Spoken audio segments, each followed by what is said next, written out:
Hello दोस्तों, कैसे हैं। उम्मीद करते हैं अच्छे होंगे। तो आज की इस वीडियो में हम बात करेंगे ईपीएफओ, एसएसए और स्टेनोग्राफर का जो टाइपिंग होने वाला है आपका, उससे रिलेटेड जितने भी आपके डाउट्स हैं वो सारे क्लियर हो जाएंगे इसमें। तो मैं आपको बता दूं, मैंने अभी पिछले 2-3 महीने पहले जो हुआ था इग्नू का जूनियर असिस्टेंट का, तो उसमें जो 40 वर्ड पर मिनट का स्पीड मांगा था 70% एक्यूरेसी के साथ, तो वो मैं क्वालिफाइड हूँ इस समय। अब इसमें देखेंगे कि जो अभी NTA-PFO का है, इसमें कितना एरर अलाउड है, स्पीड आपका यदि कम आ रहा है तो क्या करेंगे, डेली कितना घंटा प्रैक्टिस कर रहे हैं और सॉफ्टवेयर किस सॉफ्टवेयर पर कर रहे हैं, कैसा कीबोर्ड आएगा, और बाकी के भी जो छोटी छोटी चीज़ें हैं वो सारी चीज़ें इसमें डिस्कस की जाएंगी। चलिए सबसे पहले देख लेते हैं इसका एग्ज़ाम डेट आपका है कब है। तो आपको पता है 18 नवंबर को जो इसका स्टेनोग्राफर का है वो है, 19 नवंबर को आपका एसएसए का है typing test. City intimation slip जो है वो आ चुका है, अभी टेलीग्राम ग्रुप पे मेरे लिंक है उसका, आप देख सकते हैं वहाँ जाके। बाकी आपका एडमिट कार्ड जो है वो 2 से 3 दिन पहले आएगा। अब देखिए इसमें डिटेल जो है वो आ चुका है, क्या क्या आपको चाहिए। तो ये स्टेनोग्राफर ने ये ईपीएफओ एसएसए का है स्किल टेस्ट। आपको पता है कि इंग्लिश और हिंदी में से कोई एक करना है, और वहाँ पे डिफ़ॉल्ट लैंग्वेज जो है मतलब पहले से इंग्लिश रहेगा। आप यदि हिंदी में करना चाहें तो आप हिंदी में करा सकते हैं। एक बार जो चीज़ आप चूज कर लेंगे वही रहेगा, एग्ज़ाम शुरू हो जाएगा तो फिर आप बदल नहीं पाएंगे। तो इस चीज़ को थोड़ा सा ध्यान से कीजिएगा कि आपको कौन से भाषा में करना है, इंग्लिश करना है या हिंदी। इंग्लिश करेंगे तो आपको पता है कि टोटल चाहे इंग्लिश करें चाहे हिंदी आपको 10 मिनट मिलेगा। अब इंग्लिश करेंगे तो 35 वर्ड पर मिनट चाहिए और हिंदी करेंगे तो 30 वर्ड पर मिनट। हिंदी के लिए आपका जो है फंड है वो मंगल फंड पे आपका हिंदी होगा। और जो PWD है उनके लिए 15 मिनट मिलेगा, मतलब जो फिजिकली हैंडीकैप हैं जो। बाकी आपका जो क्लॉक है मतलब ऊपर चलता रहेगा टाइमर, तो ऐसे टाइमर पर ध्यान देना नहीं है आपको टाइपिंग से मतलब है। पैसेज जो है आपका अपर हाफ में रहेगा, मतलब आधा स्क्रीन में ऊपर आपका पैसेज मिलेगा और नीचे आपको टाइपिंग करना रहेगा। अभी दिखा भी दूंगा। जैसे ये देखिए इसमें आप जाएंगे, ये मैं सोनी टाइपिंग का खोला हूँ, सोनी टाइपिंग जो ट्यूटर है। यहाँ देखिए ऐसे सेम टू सेम रहेगा, आपका ऊपर ये पैराग्राफ रहेगा, नीचे आपको इसमें टाइपिंग करना रहेगा। तो अभी इसके बारे में डिटेल में बताता हूँ, पहले इसको देख लीजिए नोटिस।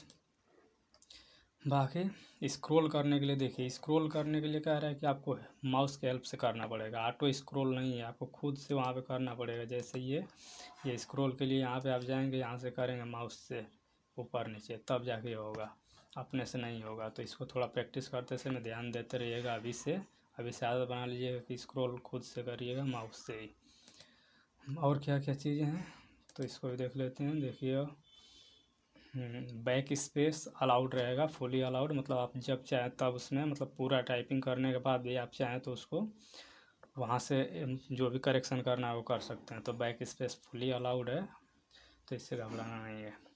बाकी क्या चीज़ें हैं, प्रैक्टिस विंडो मिलेगा आपको एग्ज़ाम से पहले, मतलब 15 से 20 मिनट रहता है, लेकिन आपको उतना प्रैक्टिस नहीं करना है।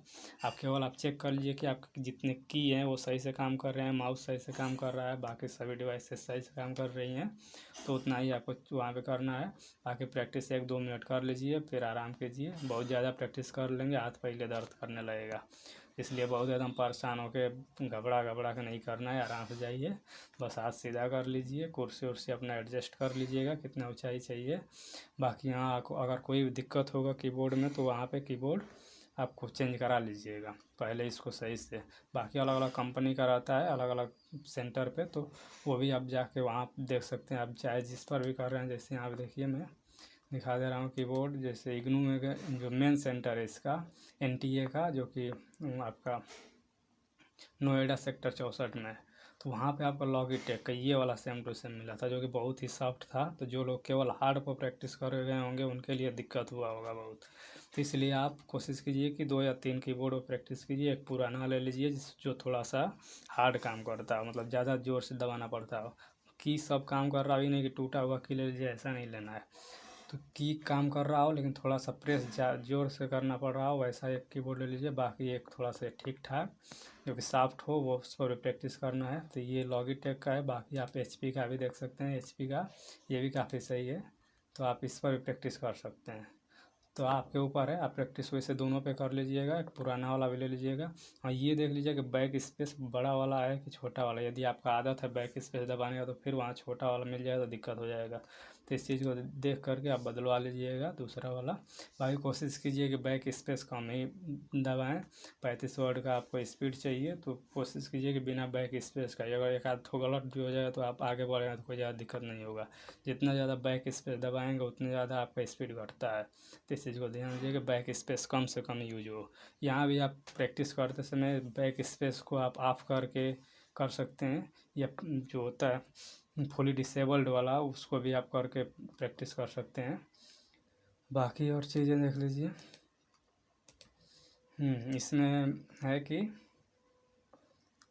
Put single space between two word, मतलब दो वर्ड के बीच में केवल एक स्पेस देना है। मतलब दो बार नहीं, ही नहीं कि एक बार लिखे फिर दो बार स्पेस दबा दिए बीच में तो फिर वो एरर काउंट हो जाएगा, एक वो गलती माना जाएगा। और यहाँ पे फुल मिस्टेक ही है, हाफ मिस्टेक का कंसेप्ट नहीं है, जो कि JR टाइपिंग पे जो जो लोग कर रहे होंगे, सॉफ्टवेयर है JR टाइपिंग, तो वहाँ पे हाफ मिस्टेक भी होता है। तो हाफ मिस्टेक यहाँ पे नहीं काउंट करेगा, ये फुल मिस्टेक बना देगा। मतलब आप कुछ भी गलती करेंगे तो वो फुल मिस्टेक काउंट हो गई, एक एरर माना जाएगा। जैसे मान लीजिए कि मैं आपको टाइप करना है यहाँ से, चलिए चेक टाइप करना है CHECK। अब मान लीजिए कि आपने सी को कैपिटल कर दिया तो ये पूरा वर्ड गलत माना जाएगा, या फिर आपने यहाँ से यच को छोड़ दिया तब भी ये पूरा गलत माना जाएगा। तो इस तरह से आप, या फिर आप सी को पहले लिख दिए यच को बाद में, या फिर यहाँ से मान लीजिए कि ई को पहले लिख दिए यच को बाद में, तो ये एरर में आ जाएगा, मतलब फुल एरर वो माना जाएगा। तो इस तरह से आपको ये एरर का कंसेप्ट है, मतलब फुल मिस्टेक माना जाएगा वो। अब नंबर ऑफ वर्ड क्या होगा, तो नंबर वर्ड मतलब टोटल स्ट्रोक्स। स्ट्रोक माने होता है कितना बार आप दबाए हैं की को, तो एक बार दबाएंगे तो वो एक स्ट्रोक माना जाता है। तो टोटल स्ट्रोक्स, इसमें स्पेस भी काउंट किया जाएगा। जैसे मान लीजिए कि आपको टाइप करना है ये नंबर ऑफ वर्ड इतना टाइप करना है, तो इसमें कितने टोटल स्ट्रोक हो गए। देखिए पहला N1 O2.3 बीच में स्पेस है 4, O5 F6 बीच में space 7, W8 O9 R10 D11 और S12। तो ये टोटल 12 हो गया। मान लीजिए कि आपने 1 मिनट में ये यहाँ से यहाँ तक टाइप किया, तो अब इसमें 5 से भाग दे देंगे तो जितना आएगा वही आपका 5 वर्ड, मतलब वो 5 की स्ट्रोक कहलाता है। मतलब टोटल वर्ड कितना आपने टाइप किया उसमें, टोटल वर्ड नहीं, टोटल की स्ट्रोक कितना है, इसी को कैरेक्टर भी कहते हैं। तो टोटल कैरेक्टर कितना आपने टाइप किया उसमें 5 से भाग देंगे तो नंबर ऑफ वर्ड पर मिनट आएगा। अब देखिए यहाँ पे टोटल स्पीड कैसे काउंट करेंगे, तो टोटल आपने कितना करेक्ट वर्ड टाइप किया है, मतलब गलती उसमें से घटा के टोटल कितना किया उसमें से गलत वर्ड को घटा के, तो टोटल करेक्ट वर्ड जितना बचेगा उसमें 10 से डिवाइड, 10 से क्यों, क्योंकि 10 मिनट का टेस्ट है, तो 10 से डिवाइड करेंगे तो आपका जो स्पीड वो मिल जाएगा, कितना वर्ड पर मिनट आपका स्पीड है। तो इस तरह से ये है, तो ज़्यादा घबराना नहीं है, आराम से करना है। बाकी स्टेनोग्राफर में तो साफ साफ दिया है कि जो टाइम आपका देखिए 10 मिनट का मिलेगा डिक्टेशन के लिए, और बाकी ये 50 मिनट में इंग्लिश फुल टाइप के लिए और 65 मिनट में हिंदी टाइप के लिए। यहाँ पे मंगल फंट यहाँ पर भी है हिंदी के लिए, और यहाँ पे एक्यूरेसी के लिए दे दिया है पहले से 7% मिस्टेक माना जाएगा, मतलब अला ये परमिसिबल है, इतना आप गलती करते हैं तो अनरिजर्व के लिए तो वो छूट रहेगा, मतलब पास फिर भी माने जाएंगे। 10% जो रिजर्व कैटेगरी है उनके लिए है, लेकिन उसमें आपका EPFO में ये नहीं दिया है, SSA में, EPFO SSA में नहीं दिया है एक्यूरेसी, तो वहाँ भी मान के चलिए कि लगभग इतना ही है। वैसे वहाँ पे तो साफ साफ लिखा है कि गलत घटाने के बाद आपका कुल मिला के 35 वर्ड आना चाहिए, तो आप कोशिश कीजिए कि आपका 35 वर्ड पर मिनट आ जाए, मतलब सब काट पीट के बस इतना है। बाकी एक्यूरेसी आप थोड़ा सा मेंटेन करके ही चलिएगा, मतलब 90 से नीचे आपका ना आए, 90 से ऊपर ही रहे तो आप ठीक ठाक कर लेंगे। बाकी जैसे यहाँ पर देखिए अगर इग्नू का देखें तो इग्नू में आपका 3% ही केवल एरर मांगा था, तो वहाँ पे चूँकि टाइपिस्ट का जॉब था तो इसलिए वहाँ पे इतना ज़्यादा एक्यूरेसी चाहिए था 97% 40 के स्पीड में। तो यहाँ आपका टाइपिस्ट का जॉब नहीं है तो नॉर्मली टाइपिंग चाहिए। बाकी आप कोशिश कीजिए कि आपका 35 वर्ड पर मिनट आ जाए किसी तरह से, सब काट पीट के। प्रैक्टिस करने के लिए आप यहाँ से मैंने दिखाई दिया हूँ, आप या तो JR टाइपिंग कर सकते हैं, ऑफलाइन करना चाहते हैं तो सोनी टाइपिंग कर सकते हैं, ये काफ़ी बढ़िया है। अगर आपका स्पीड ठीक ठाक है तब आप टाइमर लगा के कीजिए, 10 मिनट 15 मिनट आप इसमें टाइम लगा सकते हैं कितना मिनट करना है। यदि आपका स्पीड 35 से कम है, मतलब 25 30 32 35 आ रहा है, तो फिर आप कोशिश कीजिए कि आप केवल प्रैक्टिस कीजिए, टाइमर का यूज ना कीजिए। आप केवल प्रैक्टिस के लिए यहाँ से आप ऐसे देख सकते हैं, 1 मिनट, यहाँ से आप जाके लर्न टाइपिंग में, तो आप आराम से प्रैक्टिस कीजिए। जितना अगर आप नहीं 35 से नीचे तब उनके लिए, बाकी 35 से ऊपर वाले तो अपना टाइमर लगा के आराम से करते रहें 10-10 मिनट का। 35 से कम वाले आराम से देखिए, ये है यहाँ से ये फुल बैक स्पेस है, आप इसको चाहिए तो डीएक्टिवेट कर दीजिए या फिर आप अपने हिसाब से बाकी टाइपिंग करिए यहाँ से आराम से। अब देखिए यहाँ पे अगर इसको डीएक्टिवेट कर देंगे तो फिर ये अगर आप गलती करेंगे तो ये आगे नहीं बढ़ेगा। जैसे मान लीजिए मैं यहाँ पे गलत कुछ दबा दे रहा हूँ, अब देखिए ये अगर डीएक्टिवेट करेंगे तो फिर ये बैक नहीं होगा। तो आप कोशिश कीजिए कि डीएक्टिवेट करके ही आप शुरू में टाइप कीजिए इस तरह, या फिर यहाँ से मूव ऑन एरर को हटा देंगे तो फिर ये अगर आप गलती कर देंगे तो आगे बढ़ेंगे ही नहीं। जैसे मैं कामा दबाना है, कामा दबा दिया आगे बढ़ गया, F दबा दिया ULL तो आगे बढ़ गया। और मान लीजिए कि मैं O को न दबा के मैं P दबा रहा हूँ, तो फिर देखिए ये P में दबा रहा हूँ लेकिन काम नहीं कर रहा है। जब तक मैं O नहीं दबाऊँगा तब तक वो काम नहीं करेगा। फिर अब देखिए F न दबा के मैं मान लीजिए A दबा रहा हूँ, तो A दबाऊँगा तो ये कुछ नहीं काम करेगा। तो इस तरह से आप ये वाला आप मूव ऑन एरर हटा के आप कोशिश कर सकते हैं, इससे एक्यूरेसी आपका बढ़ेगा। अगर एक्यूरेसी बढ़ाना है तो शुरुआती में जो लोग अभी सीख रहे हैं उनके लिए ठीक है कि आप इसको आप इस पे कीजिए आराम से। बाकी आप जब तक इस पर सही टाइप नहीं करेंगे तब तक ये आगे नहीं बढ़ेगा। तो इस तरह से आप प्रैक्टिस, जो लोग जिनका 35 से कम है इस पर आराम से करते हैं। टाइम आप स्पीड को भूल जाइए कि आपका स्पीड कितना आ रहा है। स्पीड देखेंगे तो फिर और प्रॉब्लम में आएंगे, क्योंकि ज़्यादा प्रैक्टिस करेंगे स्पीड और घटता है शुरुआत में। तो इसलिए कोशिश कीजिए कि आप स्पीड ना देखिए, आराम से बस टाइप करते रहिए 10 मिनट 15 मिनट का लगा के। अब एकदम लगातार नहीं करना है आपको, अधिक से अधिक देखिए डेली, जिनका 35 से कम है वो 5 से 6 घंटा डेली करें, लेकिन गैप दे देकर। मान लीजिए कि अब 10-10 मिनट का लगाइए, बीच में 10 मिनट का टाइपिंग के बाद 5 मिनट रेस्ट लीजिए, फिर 10 मिनट, फिर 5 मिनट रेस्ट, फिर 10 मिनट, ऐसे करके आधा घंटा आपने टाइपिंग किया। फिर बीच में 1 घंटा गैप मार दीजिए, कोई दूसरा काम कीजिए, पढ़िए या घूमिए। फिर उसके बाद फिर यही काम, मतलब लगातार नहीं करना है। लगातार करेंगे तो उंगली जो है आपका सूझ जाएगा, आपको पता भी नहीं चलेगा, स्पीड और घटने लगता है। तो इस चीज़ को ध्यान दीजिए कि आप बहुत मतलब प्रेशर में आके ना कीजिए टाइपिंग, आराम से कीजिए 10-10 मिनट का, बीच बीच में रेस्ट लेकर। रेस्ट बहुत ज़रूरी है। बाकी जिनका स्पीड 35 प्लस है तो वो 2-3 घंटा आराम से करें। जिनका 40 प्लस है तो फिर 1.5-2 घंटा में ही हो जाएगा। जिनका 50 प्लस है तो वो आराम से आधा घंटा 45 मिनट ही केवल कर लेंगे, तो उनके लिए कोई दिक्कत नहीं है। तो इस तरह से बाकी और पैसेज, कुछ लोग कहते हैं कि पैसेज जैसे मान लीजिए कि टाइप करते करते ख़त्म हो गया, अभी आपके पास टाइम है, तो फिर आप क्या करें, उसको रिपीट करें या ना मतलब छोड़ दें।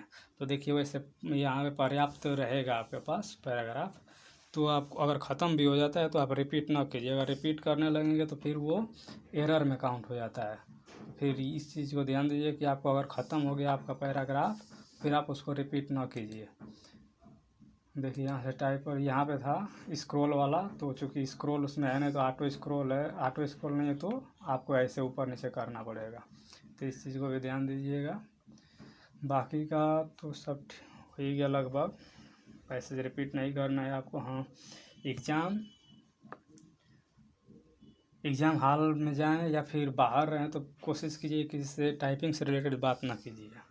आप जितना बात करेंगे फिर आप जैसे टाइपिंग देने बैठेंगे आपके दिमाग में वही सब घूमेगा। कंसंट्रेशन बहुत ज़रूरी है एग्ज़ाम में। आपका भले 50 आ रहा है यहाँ पे, लेकिन वहाँ अगर कंसंट्रेशन नहीं बना पाए तो फिर 35 भी नहीं आ पाएगा। इस चीज़ को ध्यान दीजिए। इसलिए कोशिश कीजिए कि जो टेलीग्राम व्हाट्सएप ग्रुप जहाँ पे आपको ये सब कमेंट चालू रहता है एकदम कि मेरा 50 55, वैसे भेज के स्क्रीनशॉट आपको डराते हैं किसी का 70 आ गया, किसी का 80, वैसे डाल देंगे। अब उस पर चर्चा चालू। अब आपका 35 आ रहा है, 30 आ रहा है, आप घबरा जाएंगे एकदम, मेरा तो इतना ही है, मेरा कैसे होगा। तो इस चीज़ को आपको नहीं सोचना है। वहाँ पे स्पीड आपको 35 लाना है, वो 80 भले ला रहा है तो उसको इनाम नहीं मिलेगा अलग से, सैलरी उतना ही मिलेगा दोनों लोगों का। आप चाहे 35 लेकर पास हो जाइए, चाहे 70 लेकर, तो इससे आपको कोई लेना देना नहीं है कि उसका 80 आ रहा है कि 70 आ रहा है। तो कोशिश कीजिए कि जो ग्रुप है उनमें कमेंट ना पढ़िए, आप अपना प्रैक्टिस कीजिए। जिनका 35 से कम है तो बिना टाइमर आप 15-20 मिनट का लगाइए और टाइपिंग कीजिए 10 से मिनट, बाकी छोड़ दीजिए। आप स्पीड देखिए मत कि आपका कितना आया, कोर्स आराम से टाइपिंग कीजिए ताकि एक्यूरेसी मेंटेन रहे। बाकी हाँ, एग्ज़ाम सेंटर से बाहर भी जाइए तो वहाँ पे भी खड़ा होकर किसी ग्रुप में ना खड़ा होकर बतियाइए कि हाँ इतना तुम्हारा टाइपिंग है, तो ये वो कोई बात नहीं। आप आराम से अकेले रहिए, कहीं फ़ोन में कुछ देखिए, इधर उधर टाइम पास कीजिए, किसी के साथ बात मत कीजिए टाइपिंग से रिलेटेड, नहीं तो फिर वही चीज़ें दिमाग में घूमेंगी टाइपिंग जब देंगे तब। तो ये चीज़ें हैं, कुछ चीज़ें जो कि मेरा खुद का अनुभव जो है वो मैं बता रहा हूँ, क्योंकि मैं ऐसा झेल चुका हूँ, एक मैं फेल हो चुका हूँ, तो इसलिए मैं बता रहा हूँ। तो इसमें मैं गया था, आराम से साइड में खड़ा रहा, टाइम हुआ, आराम से गया टाइपिंग दिया। हाँ 10 मिनट का टाइपिंग, भले 10 मिनट दिख रहा है लेकिन आपको वहाँ पे पता नहीं चलेगा 10 मिनट कैसे बीत गया। कुछ लोगों को तो पता नहीं चलता है कि 10 मिनट भी हो गया। तो आपको कोशिश करना कि आराम से आप अपना टाइपिंग कीजिए। वहाँ पे शोर शराबा तो होगा ही, जैसे ही चालू होगा किसी का कीबोर्ड काम करना बंद, किसी का कुछ, तो उससे आपको घबराना नहीं है। आपको केवल अपना करना है। आपके बगल वाला भी कुछ अगर करता है तो तब भी आपको उसको नहीं ध्यान देना है। आप अपना टाइपिंग पूरा कर लीजिए, फिर बाकी जो बाद में होगा वो होगा। तो ये सारी चीज़ें आपको ध्यान में रख के चलनी है। तो मुझे लगता है कि सारी चीज़ें वही गई होंगी। तो हाँ, कोशिश कीजिए कि बैक स्पेस कम प्रैक्टिस करते समय अलाउ कीजिए। बाकी कोई यदि डाउट रह जाता है अभी भी, तो फिर आप कमेंट सेक्शन चालू है, वहाँ पे आप जाके कमेंट कीजिए। बाकी मैं कोशिश करूँगा कि रिप्लाई दे दूँ। भाई कई लोगों का कहना है कि एक ही दिन में 2-3 ठो एग्ज़ाम का टाइपिंग पड़ गया है, तो ये इससे पहले भी हो चुका है। जब हम लोग का इग्नू का था तो उस समय NTA ने इग्नू का भी कराया, JNU का भी कराया, और एक और था AICTE करके, उसका भी 3 ठो एग्ज़ाम एक ही दिन में कराया। तो पता नहीं लोग कैसे डेट रखते हैं। बाकी उसी दिन वर्ल्ड कप फाइनल भी है, छठ पूजा भी है, तो कोशिश कीजिए कि ये 1 साल के लिए छोड़ ही दीजिए ये। बाकी आराम से टाइपिंग में जाइए, फिर छठ पूजा भी होगा, वर्ल्ड कप भी आएगा अगले 2-3 साल के बाद, आराम से देखिएगा। नौकरी लग जाएगी तो बैठ के बड़ा सा TV लगवा के।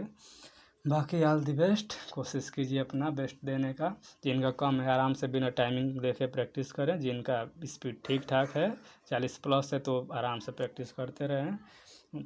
बाकी अच्छा ही होगा। अगर वीडियो अच्छा लगा हो तो फिर लाइक भी कर दीजिए, सब्सक्राइब भी करके जाइएगा। मिलते हैं नेक्स्ट वीडियो में, धन्यवाद।